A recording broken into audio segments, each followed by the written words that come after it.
Welcome to the video tutorials of mechanisms by Mekanizmalar. Here you are viewing a simple design concept of a gearless wing flapping mechanism that I recently came up with. Initially, I spent quite a bit of time trying to build a wing flapping mechanism without using a single gear. The ideas that I came up with were complex and not sturdy enough. Also, I was unable to get the desired wing flap angle to power an ornithopter. Recently, I was working on an animation titled The Trammel of Archimedes, and it dawned on me that it could be used in a wing flapping mechanism which would eliminate the need for gears. In this video, we're going to describe how I'm going to do this.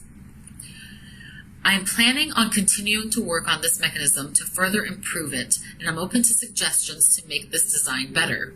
If you ever build one, please send me a video of it so that I can put a link of your video on my webpage.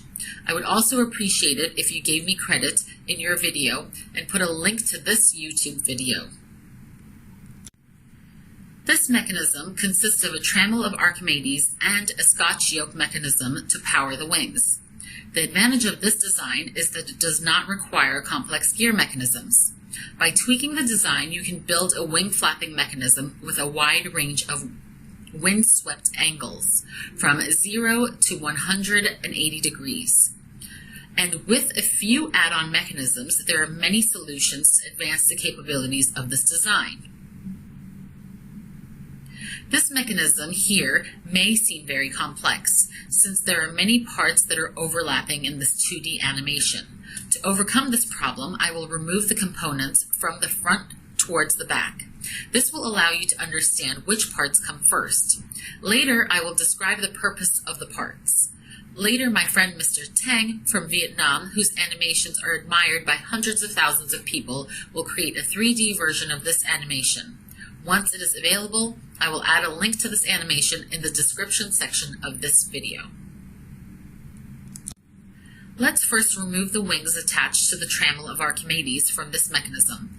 Before doing this, I should remind you that the wings were intentionally made very small compared to the mechanism in order to fit the flapping action on the animation screen. In a real-life application, they should be much longer than what we see here.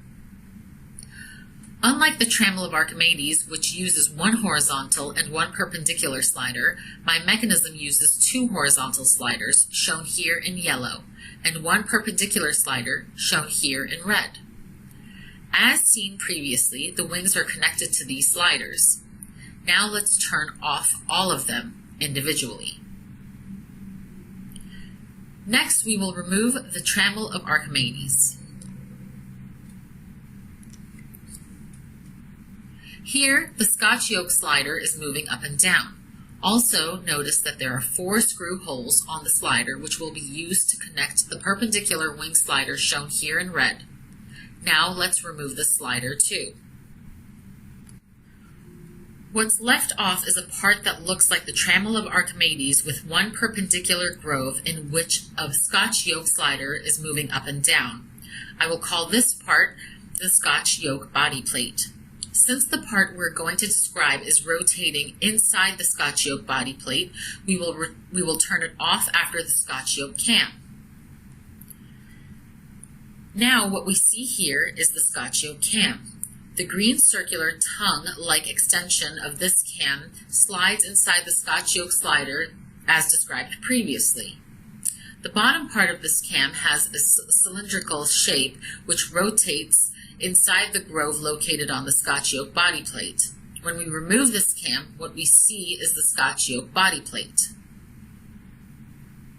Then we will remove the Scotch yoke body plate. Notice that the Scotch yoke body plate will be used to hold all the assembly parts together and attach a motor to the mechanism.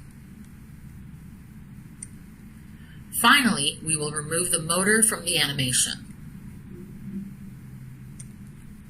Since the yellow and red sliders are moving inside the grooves of the trammel of Archimedes, they should have a dovetail shape to prevent the slider from coming out of the grooves, which would make the mechanism fail.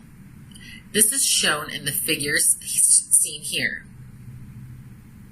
Here we see the trammel of Archimedes' 2 perpendicular grooves in the front of the figure. Here we see that the Scotch yoke slider has a narrower horizontal groove, which allows the cam cylinder to move freely inside. This is the Scotch yoke body plate for the mechanism. 4 small holes in the 4 corners of the Scotch yoke body plate are used to connect it to the trammel of Archimedes with a spacer and screws to hold the mechanism together. We would appreciate it if you were ever to make a working design of this application that you give the proper credit to me. It will make this channel more visible to people like yourself who want to learn about the mechanisms. We appreciate your support.